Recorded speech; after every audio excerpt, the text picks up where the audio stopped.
এই এদিকে দে। এই তুই কি করতেছস?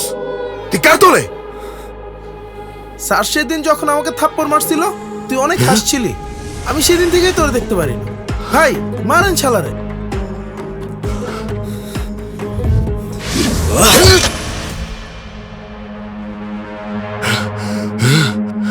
অনেক হয়েছে, আমারে মাফ করে দে। আমি বুঝতে পারি নাই ঘটনা এত দূর চলে যাবে। আমারে মাফ কর ভাই, মাফ করে দে। তুই তো শুধুমাত্র টাকার জন্য লড়ছিস, আর আমার লড়াইটা তো আমার হারানো পরিবারের জন্য আর আমার অস্তিত্বের জন্য। তো ভাব আমি কত দূর যাব।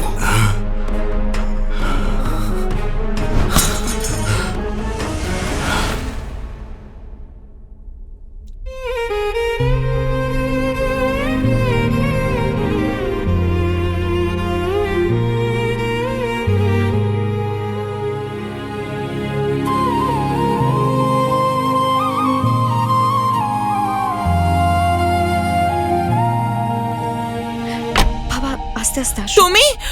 তুমি ঠিক আছো? আমি ঠিক আছি। কোনো কিছু হয়নি তো তোমার? না না, আমার কিচ্ছু হয়নি। স্যার, সরি স্যার, আপনাকে এতদিন অনেক বিরক্ত করে ফেলেছি। আমি আজ চলে যাচ্ছি স্যার। অনেক ভেবে দেখলাম আমার কারণেই হয়তো আপনার পরিবারের উপর আজ এই দিনটা নেমে এসেছে। ভেবে দেখলাম আপনি আমায় যে অভিশাপ দিয়েছিলেন আমি কোনোদিন সুখী হতে পারবো না। হয়তো সেই অভিশাপের ছায়া একদিন আপনার মেয়েকেও ছুঁয়ে ফেলবে। আর আমি চাই না আমার জন্য একটা সুন্দর পরিবার এইভাবে শেষ হয়ে যাক। তবে থ্যাংক ইউ স্যার। মা চলে যাওয়ার পর থেকে পরিবার জিনিসটা খুব মিস করতাম আমি। থ্যাংক ইউ স্যার আমাকে সেই অনুভূতিটা আবার দেবার জন্য। ঈশা, সরি, তোমাকে নিয়ে যেতে পারলাম না আমি। আমাকে ক্ষমা করে দিও। আমি আপনাদের সবার থেকে দূরে চলে যাচ্ছি। ভালো থাকবেন আপনারা। কোথায় যাচ্ছ? তোমার তো কথা ছিল আমার থেকে দোয়ার অনুমতি নিয়ে আমার সামনে দিয়ে আমার মেয়েকে নিয়ে যাবে।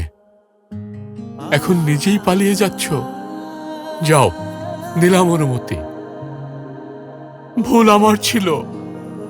আমি তোমাকে অভিশাপ দিয়েছিলাম। তোমাকে না বুঝে আমি তোমার সম্পর্কে ভুল চিন্তা করেছি। আজ থেকে তোমাদের জন্য আমার অনেক দোয়া রইল। যে ছেলে নিজের জীবন দিয়ে আমার মেয়েকে আর আমার পরিবারকে আগলে রাখে, তার কাছে আমার কি বাঁচাইবার আছে? থেকে যাও না বাবা আমাদের সাথে, আমাদের আপনজন হয়ে। থেকে যাও না ইরফান। এই বাড়ি, আমরা সবাই তো তোমারই। থেকে যাও না বাবা। জিজু থেকে যাও আমাদের সাথে।